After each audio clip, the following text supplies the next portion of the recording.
नमस्कार. सुरू करतो मॅडम.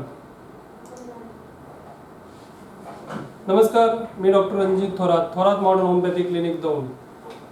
आज आपण या ठिकाणी सर्वजण जमलेला आहात त्याबद्दल मी सर्वांचा आभारी आहे की आपल्याला आरोग्याच्या ह्याच्यामध्ये काहीतरी जाणून घेण्याची इच्छा आहे. होमिओपॅथीमध्ये जे आपण नॉलेज तुम्हाला देणार आहोत, अलर्जीच्या माध्यमातून असेल किंवा होमिओपॅथिक इतर आरोग्याबाबत काही तुम्हाला सोल्युशन सांगणार आहोत. तर त्याच्यामध्ये आज आपण अलर्जीवरती चर्चा करणार आहोत. अलर्जी काय असते, कशी असते, कशाने होते आणि अलर्जीला ट्रीटमेंट काय केली पाहिजे, असे अनेक विषय आहेत. पण थोडक्यात आपण त्याच्यावरती डिस्कशन करणार आहोत. इथून पुढे आपल्याला अर्धा तास पाऊण तास लागू शकतो. बऱ्याच लोकांच्या अनेक समस्या असतात की त्यांना डस्ट अलर्जी असते. अनेक वर्षापासून रोडनी धूळ लागली की धूळ समजा नाकातोंडामध्ये गेले की त्या धुळीची अलर्जी होते आणि सर्दी आणि शिंका सुरू होतात. ह्या गोष्टीवरती मी बरेच वर्ष अभ्यास करत होतो, पण समाधानकारक मला त्याचं उत्तरं मिळत नव्हती, समाधानकारक ट्रीटमेंट होत नव्हती. पण रिसेंटली ह्या वर्षभरामध्ये मी अलर्जीवरती सखोल स्टडी केला आणि त्यानंतर आता जे आमच्याकडे पेशंट बरे होतात त्याच्यामध्ये 90-95% अलर्जीचे पेशंट पूर्णपणे बरे होतात. विशेष करून डस्ट अलर्जी असेल, पोलन अलर्जी असेल, पेट डॅन्ड्रफ म्हणजे त्यालाच आपण जे पक्ष्यांचे पंख वगैरे काय जे असतात किंवा केस असतात प्राण्यांचे त्याच्यापासून होणारी अलर्जी असते. तर ह्याच्यावरती आपल्याला 95% सध्या सक्सेस रेट आहे. तर काय व्हायचं की अलर्जी ही अशी गोष्ट आहे की ज्यावेळेस तुमची प्रतिकारशक्ती आतून व्हायलंटली रिॲक्ट होते. म्हणजे तुमची इम्युन सिस्टीम काय करते की एखादा फॉरेन सबस्टन्स आला शरीरामध्ये, बाहेरचं काही पार्टिकल आलं की त्या पार्टिकलला व्हायलंटली रिॲक्ट होते, म्हणजे ओव्हर रिॲक्ट होते की ज्या गोष्टीला इतर गोष्टीपासून इतर लोकांना बिलकुल त्रास होत नाही, पण ठराविक लोकांना त्याची रिॲक्शन व्हायलंटली येते आणि त्यालाच आपण अलर्जी म्हणतो. याच्यामध्ये काय होतं की अशा सबस्टन्सेसला म्हणजे डस्ट असेल किंवा पोलन असेल किंवा आता सांगितल्याप्रमाणे खाण्यातले काही पदार्थ असतात, फूड आयटम्स असतात की जे आपण शरीरात गेले की आपलं शरीर काय करतं की त्याला रिॲक्ट करतं. का रिॲक्ट करतं तर शरीरामध्ये त्याच्या अँटीबॉडी तयार झालेल्या असतात.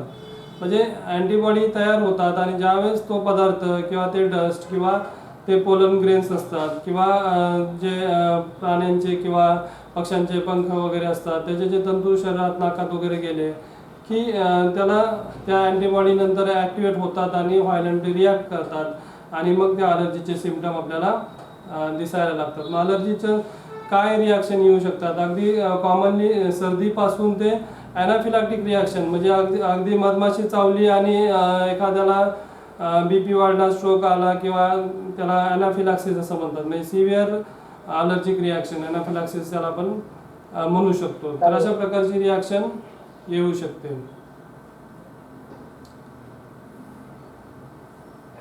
आणि ही जी सिव्हिअरिटी आहे ही प्रत्येकामध्ये डिफरंट असते. म्हणजे काही लोकांमध्ये अगदी सिंपल येते तर काही लोकांमध्ये फार सिव्हिअर येते. म्हणजे काही लोकांना थोड्याशाच गांधी येतील तर काही लोकांना पूर्ण शरीरावरती गांधी येऊन सूज येते आणि अगदी श्वास घ्यायला सुद्धा त्रास होऊ शकतो.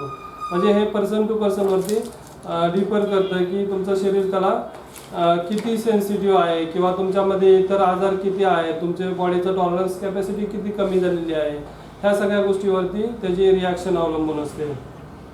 तुम्ही जर हेल्दी असाल, लेवल ऑफ हेल्थ चांगली असेल तर कुठलाही आजार त्याची सिव्हिअरिटी जास्त दाखवत नाही, तो माइल्ड लेवलवरती साधारणपणे कमी होतो. जसं की आता एक एक्झाम्पल देतो की कोविडचं आता सध्याचं रुटीन एक्झाम्पल आहे की कोविड आपल्याकडे झाला तर साधारणपणे 80% लोकांना कोविडचं काय होतं की सामान्यपणे सर्दी आणि खोकला होतं आणि ते घरच्या घरी बरं होतं किरकोळ औषधांनी सर्दी खोकल्याच्या 80% लोकांचं. पण 20% लोकांना हॉस्पिटलमध्ये ॲडमिट व्हावं लागतं. त्या 20%पैकी फक्त 3% लोकांनाच ICU मध्ये ॲडमिट व्हावं लागतं आणि त्यातले काही लोकांना व्हेंटिलेटरची गरज पडते.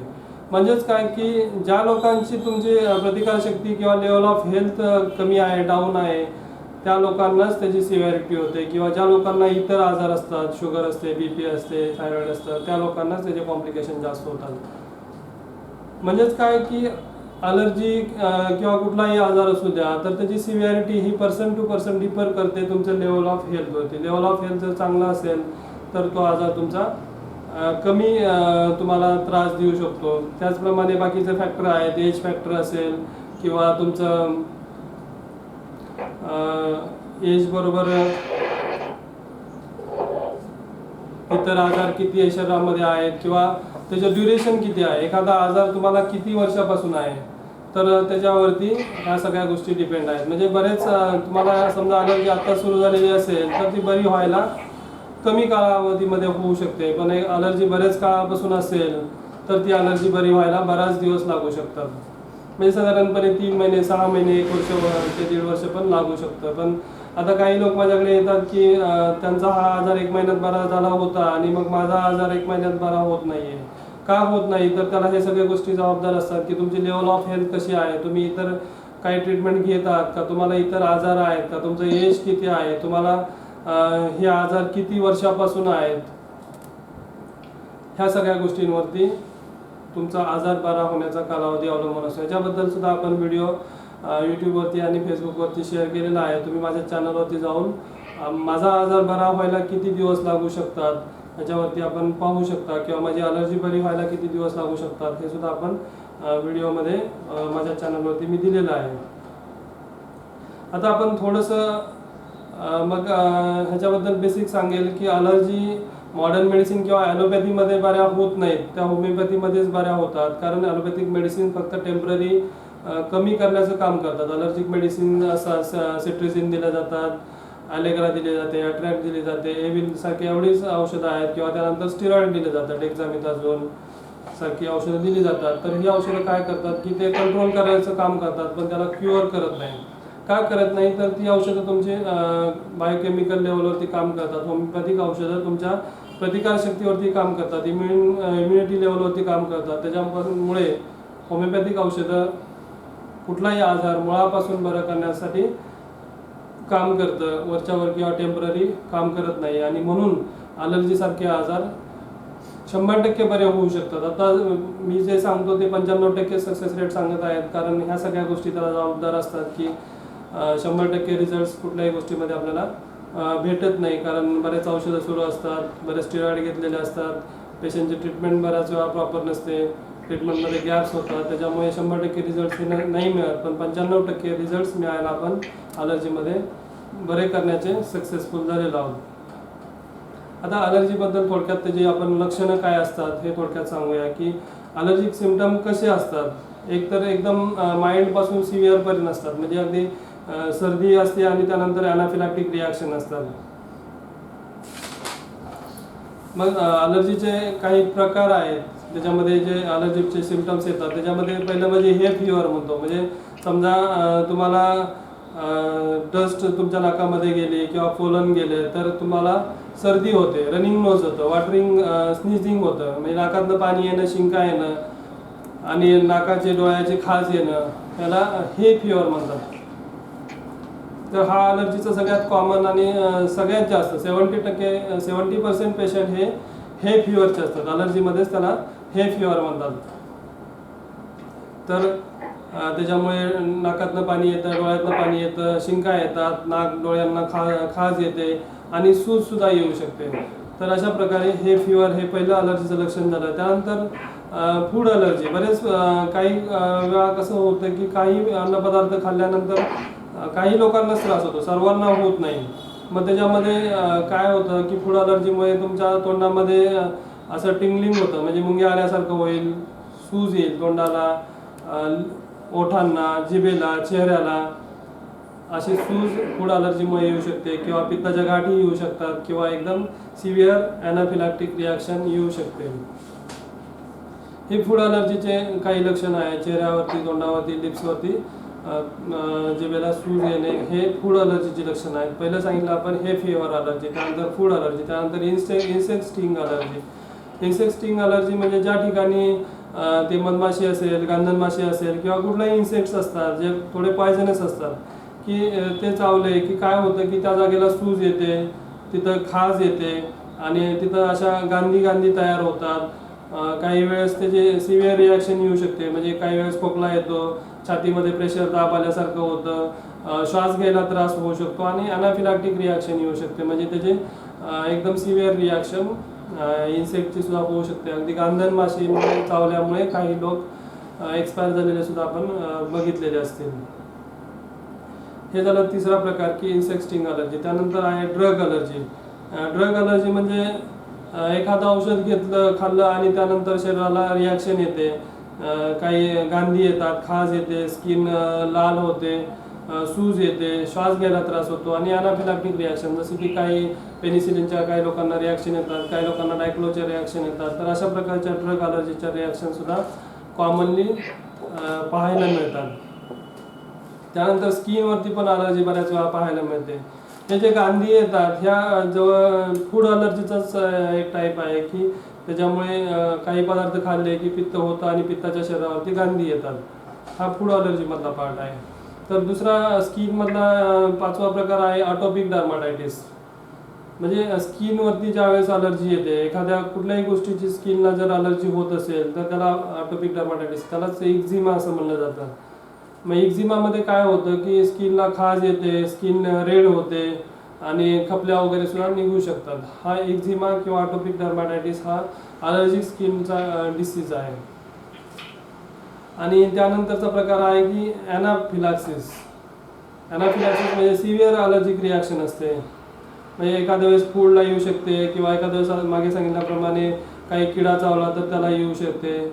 आणि ह्याला ॲनाफिलॅक्सिसला लाईफ थ्रेटनिंग इमर्जन्सी असं म्हणतात की एकदम जीवन आणि मरणाचा प्रश्न निर्माण होतो. त्यामध्ये पेशंट बेशुद्ध होऊ शकतो, BP डाऊन होऊ शकतो, किंवा श्वास घ्यायला त्रास होऊ शकतो, श्वास बंद पडू शकतो, स्किनवरती रॅश येऊ शकते, डोकं जड होऊ शकतं, तुमच्या गाडीचे ठोके वाढू शकतात, मळमळ, उलटी अशा प्रकारच्या अलर्जिक रिॲक्शन येऊ शकतात. पण यालाच ॲनाफिलॅक्सिसला लाईफ थ्रेटनिंग इमर्जन्सी असं म्हणलं जातं की ज्याच्यामध्ये पेशंट बेशुद्ध होतो आणि श्वास घ्यायला त्रास होतो. हे महत्त्वाचे सिम्पटम असतात. आणि BP ड्रॉप होतो. BP ड्रॉप झालेला जनरली हॉस्पिटलला गेल्यावरच आपल्याला समजू शकतं.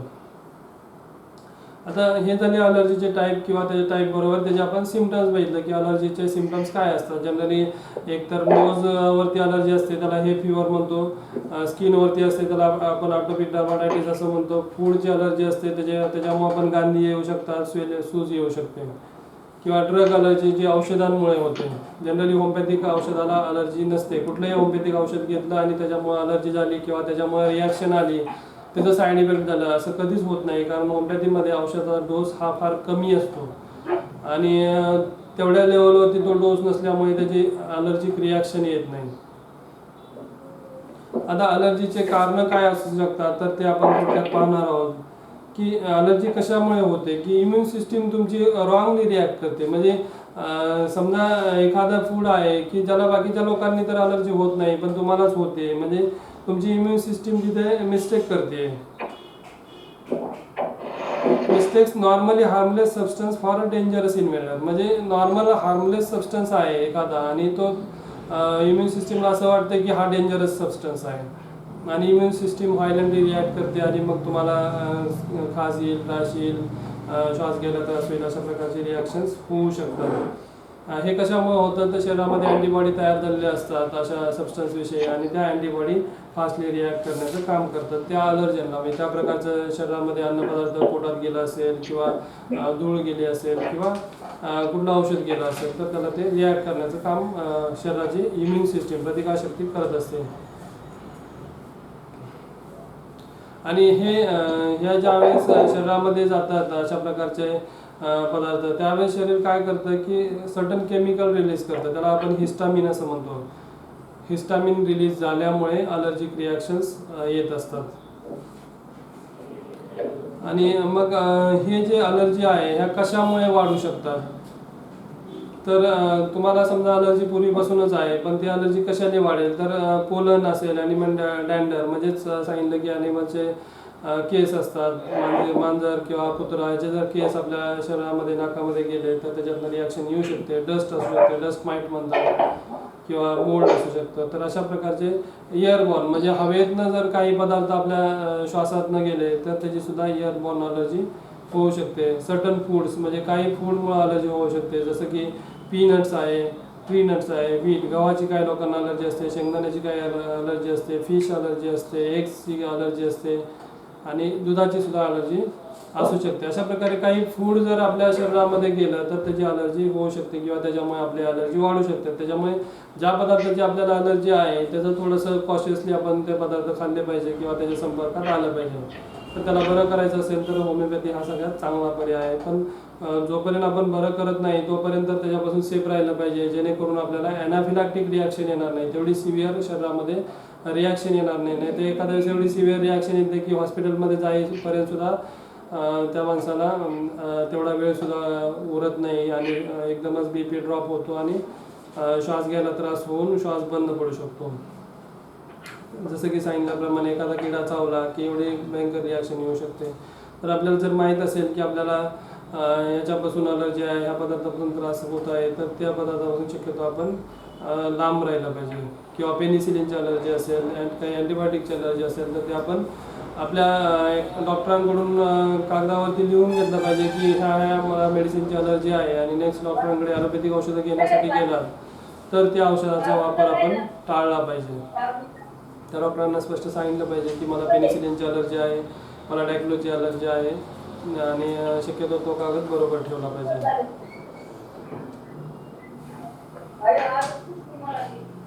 रिस्क फॅक्टर काय असू शकतात? तर अलर्जीचं आपण आतापर्यंत कशामुळे अलर्जी वाढते, अलर्जीचे सिम्पटम्स काय असू शकतात, अलर्जीचे कारणं काय आहेत हे थोडक्यात बघितलं. तर आता इथून पुढचा प्रकार आहे की रिस्क फॅक्टर. अलर्जीचे रिस्क काय असू शकते, की कशामुळे तुमच्यामध्ये अलर्जी येते. सर्वांमध्ये तर अलर्जी येत नाही, मग तुमच्यामध्येच अलर्जी काय येते. तर फॅमिली हिस्ट्री म्हणजे जेनेटिक फॅक्टर हा सगळ्यात महत्त्वाचा फॅक्टर त्याच्यामध्ये असू शकतो. जर तुमच्या आईवडिलांना अस्थमा असेल किंवा कुठली अलर्जीज असतील तर तुम्हाला त्या अलर्जी येऊ शकतात, तर त्याला ट्रीट करण्याची गरज आहे.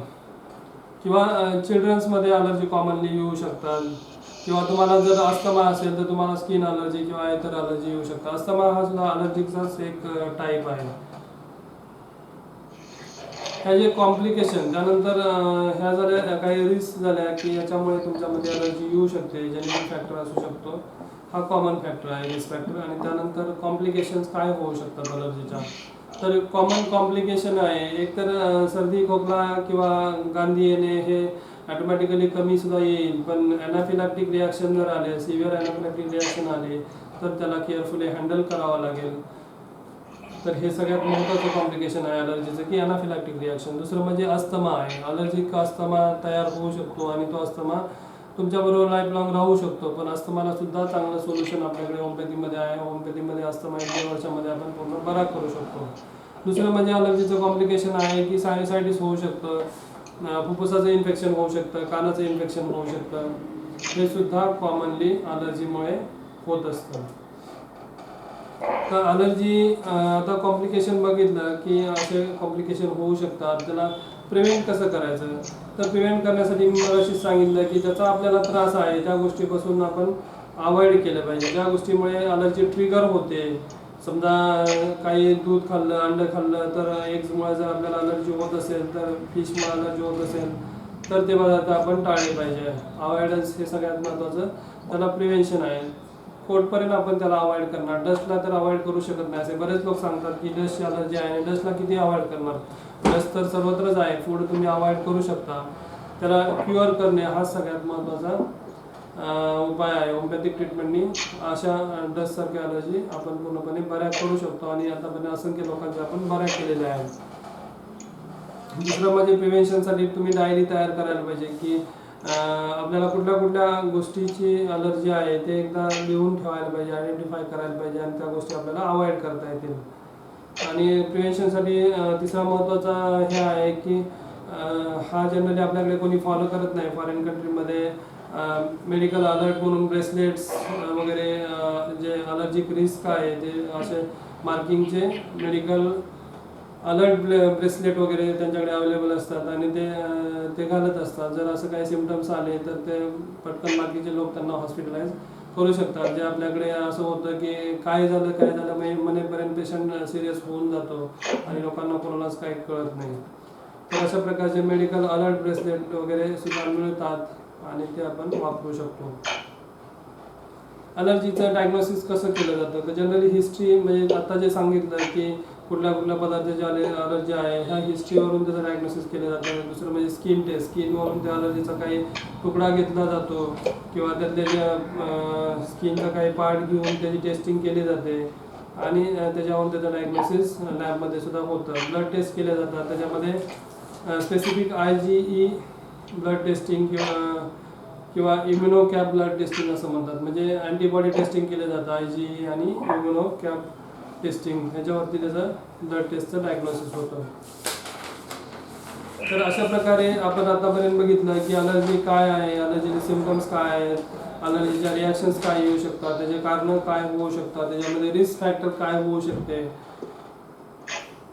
तर हे थोडक्यात आपण अलर्जीबद्दल डिस्कस केलं. त्याच्यामध्ये होमिओपॅथिक पार्ट काय असतो तो थोडक्यात मी सांगतो. होमिओपॅथीमध्ये अलर्जी बरी होते आणि इतर शास्त्रामध्ये बरी होत नाही असं आपण म्हणतो. त्याचं रिझन काय आहे तर होमिओपॅथीमध्ये साधारणपणे 200 वर्षापूर्वी होमिओपॅथी उदयाला आली. त्यावेळेस जे होमिओपॅथीचे जनक आहे डॉक्टर सॅम्युअल हनीमन हे ऑलरेडी ॲलोपॅथिक डॉक्टर होते, ॲलोपॅथिक MD होते की ज्यांनी ॲलोपॅथी प्रॅक्टिस करत असताना त्यांना असं दिसलं की बरेचसे आजार ह्या पॅथीने बरे होत नाही आहेत. मग ज्यावेळेस एक उदाहरण देतो की एक कारचं मॅन्युफॅक्चरिंग कंपनी आहे. एखादी कार तयार करत असताना पुढचं मॉडेल ज्यावेळेस मार्केटमध्ये आणलं जातं त्यावेळेस ते मॉडेल पुढचं हे जुन्या मॉडेलपेक्षा प्रभावीच असतं डेफिनेटली, म्हणजे चांगलंच असतं, चांगले त्याच्यामध्ये फीचर्स किंवा टेक्नॉलॉजी ॲडव्हान्स केलेलं असतं. मग homeopathy he already discovered by allopathic doctor. Allopathic डॉक्टरांनी होमिओपॅथीचा शोध लावला. ज्या ॲलोपॅथीमध्ये लॅक्युनिस किंवा कमतरता होत्या त्या भरून काढून होमिओपॅथीचा शोध लावला आणि त्यावेळेस होमिओपॅथी ही पूर्ण बरं करणारे शास्त्र त्यांनी पुढे आणलं की ज्यावेळेस ॲलोपॅथीमध्ये पेनिसिलिनचा शोध सुद्धा लागलेला नव्हता आणि ॲलोपॅथीमध्ये अपोजिट मेडिसिन देत होते, होमिओपॅथीमध्ये समान गुणधर्माची औषधं त्यांनी द्यायला सुरू केली आणि साधारणपणे होमिओपॅथीचा शोध लागल्यानंतर जवळपास 30 वर्षे त्यांना लागले की हे जुनाट आजार कसे बरे करता येतील. तर त्याच्यासाठी त्यांनी 2500 वर्षाच्या लिटरेचरचा स्टडी केला की काही आजार परत परत का होत आहेत. एकदा त्रास होतोय, काही औषधं घेतली टेम्पररी, परत कमी येते आणि परत होतंय. तर 2500 वर्षाच्या लिटरेचरचा स्टडी त्यांनी 12 वर्ष केला. 12 वर्ष स्टडी करून त्यानंतर जवळपास 492 सिम्पटम त्यांनी ते लिहून काढले की हे सिम्पटम्स आहेत आणि ह्या सिम्पटममुळे हे आजार परत होत आहेत. त्यालाच त्यांनी सोरा हे नाव दिलं. सोरा म्हणजे ईच डिसीजपासून तयार झालेला हा आजार होता की सर्वात जगातला पहिला आजार म्हणजे स्किनचा ईच म्हणजे खाज येणे.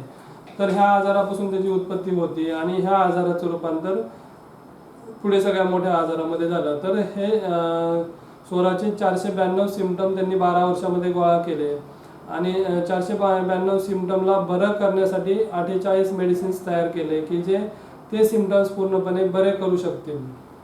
ह्या सगळ्या गोष्टीला त्यांना 12 वर्ष लागले आणि 12 वर्षामध्ये कुठलाही आजार मुळापासून बरं करण्यासाठीचं परफेक्ट सायन्स त्यांनी ते डेव्हलप केलं. तर ते 12 वर्षाचा पिरियड त्यांनी सोराला बरं करण्यासाठी आणि त्याचे 48 मेडिसिन्स डिस्कवर करण्यासाठी त्यांना हा पिरियड लागला. आणि म्हणून होमिओपॅथी पूर्णपणे म्हणजे त्यांनी असं सांगितलं की मी जर हे 12 वर्ष हा स्टडी करून ही गोष्ट डिस्कवर केली नसती तर होमिओपॅथीसुद्धा इतर शास्त्राप्रमाणेच असती, त्याचा काहीच यूज नव्हता.